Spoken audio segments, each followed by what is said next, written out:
Right, so this video we're going to talk more about design, talking about what learning design is. So we're going to start by just reviewing a little bit about design and the visual design we talked about a couple weeks ago. And then we're going to broaden our picture and talk about design in relationship to education and teaching and learning. And then talk about how that fits in with the backwards design process that we have started using in this course.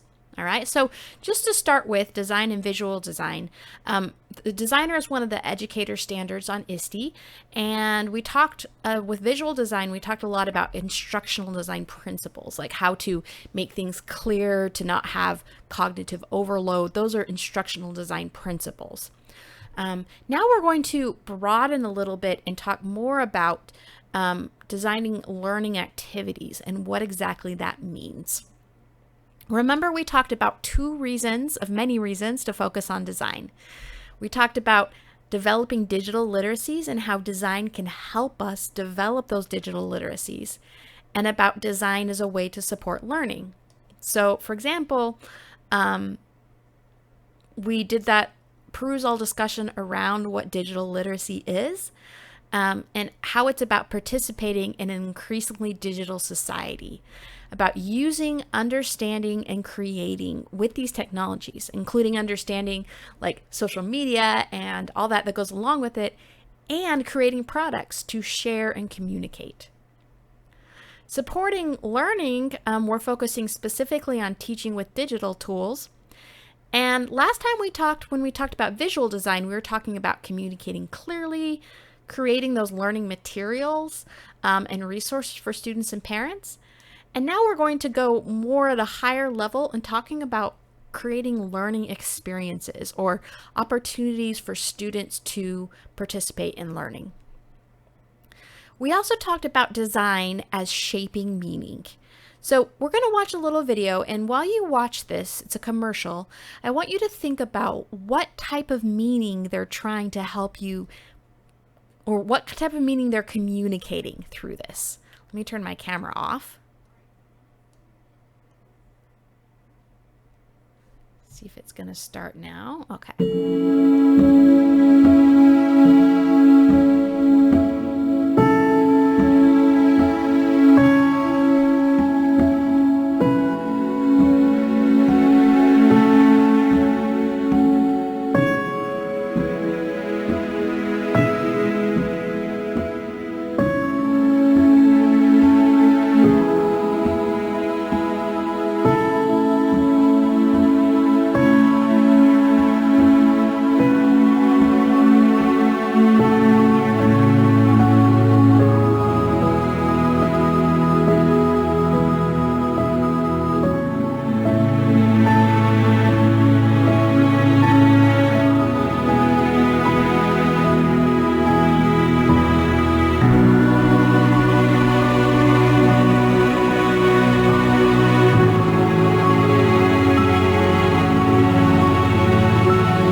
Okay, it's a super powerful commercial there that helps us understand, or that want us to think about seatbelts in a certain way. They want to communicate some meaning, shape how we understand it.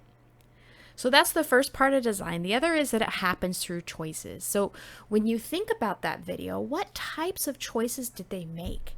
I mean, simple things like the little girl had butterfly wings, or there's certain moments when they sped up the speed of the movie, and there's certain moments when they slowed down. Let's have a little discussion about what choices they made in order to shape our meaning. All right, and then I really like this by Nancy Durate, and I think it goes along well with that commercial we just watched. It says, design is not solely about making things aesthetically pleasing, though that is part of it. Design at its core is about solving problems. So in that commercial, they were trying to solve a problem. They were trying to change people's perceptions about seatbelts and ultimately have them wear seatbelts. But they did that through helping them to think about seatbelts in a different way. Whatever that problem is, from squeezing oranges to running faster to communicating effectively, designers help users to solve their dilemma in the most convenient, simple, and elegant way. Essentially, designers focus on the experience, making it as beautiful and memorable as possible. So what do you think of that in relationship to that seatbelt video?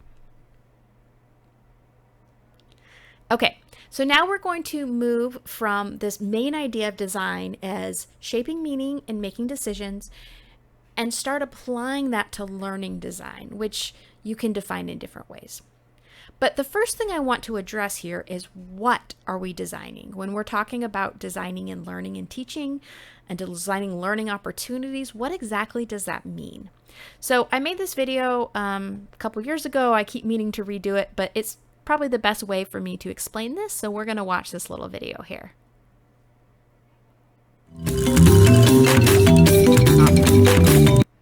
Sorry. Resume.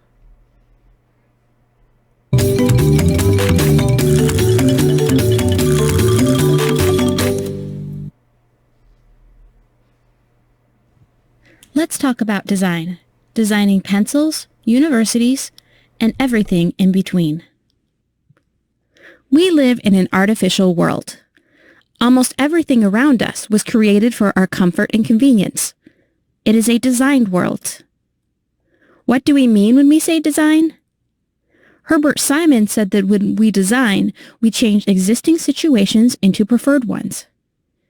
David Perkins said that a design is a structure adapted to a purpose.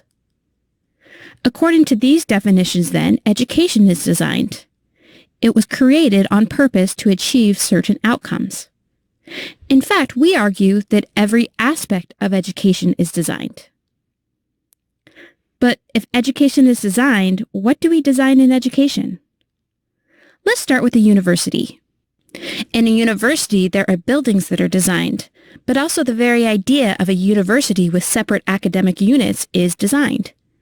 There's also class schedules, financial structures, and the Carnegie credit system. Within the classroom, the very idea of learning by sitting in rows facing forward was created by people.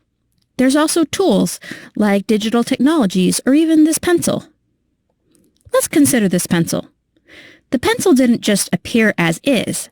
It was designed over hundreds of years. In fact, the first pencils didn't even have erasers. Users had to use old bread to rub out mistakes. But then Herman Lippmann came around and proposed adding an eraser to the end of the pencil, making it easier to make and correct mistakes. The pencil and eraser together support certain types of actions, many that are tied to our designed education. For example, we use a pencil to take notes, complete homework, and take standardized tests. Each of these activities benefits from the combination of a pencil with an eraser. So designs in education include tangible things like pencils or whiteboards, technology programs, desks, and buildings. Some things designed are intangible, like registration processes, schedules, and calendars. We can also design experiences, like the user experience of a learning management system, sporting events, or graduation. Then there are systems, like the Carnegie credit system, financial systems, and student services. Finally, we can even design to influence culture. We can take action to support a certain culture within a school or universities, or we might even consider society's perspectives on education as a whole. All of these things could be considered as designs in education, but with such a range of items that are designed, how can we make sense of it all? We see design as playing out across 5 spaces. We call our framework the 5 spaces for design in education. First, there are artifacts. Artifacts are relatively stable objects that can be perceived through the senses. Those are things like the pencil or computers, desks, or buildings. Intangible things include processes. A process is a procedure or direction that can be used to achieve a goal outside of the context within it was created. That includes things like registration processes and schedules. An experience is a piece of time with associated sights, sounds, feelings, and thoughts. That's where we get user experiences, sporting events, or even field trips. A system is an organized and purposeful structure of interrelated and interdependent elements, sort of like how the Carnegie credit system and higher education finances work together. Finally is culture.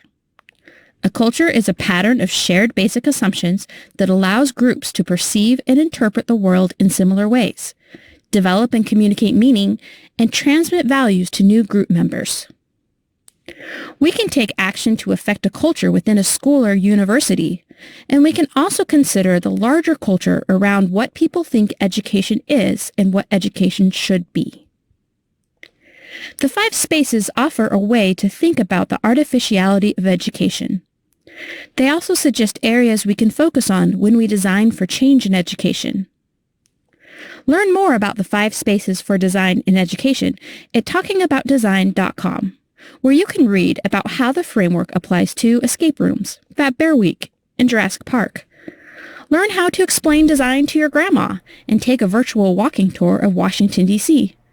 You can even catch up with our mascot, Artie. While you're there, click Engage and join the conversation. Okay, so that's okay. So that's a really high-level look at design in education. When we're focusing more on creating learning activities or lessons, we might call them, but they don't have to be lessons. They can just be learning activities. The 5 spaces might be a little bit different. So the artifacts could be whatever papers or worksheets or images or websites we're creating. It can be bulletin boards. All of those are artifacts. The processes are more like kind of like a lesson plan. A process is a template that can be, it's like a template, something you can do over and over again. And each time it's a little bit different, but it offers some overall steps. So a lot of time lesson plans are like processes, but we don't have to have a process. Sometimes we can just give students some materials and see what happens and have a very open-ended process. That's a decision we can make. And then experience is like the overall learning experience students have. And so experiences are made up of processes and artifacts. That's why we have them nested here. Because if we think about what artifacts we make, what the processes are, that's what comes together to make the experience. When we're just focusing on a single learning experience, we don't get as much into systems and culture, although they still impact the learning experiences that happen. Within a classroom, like the systems you set up for how you manage work and things like that, in your classroom culture does make a big difference. But right now we're just focusing more on this level.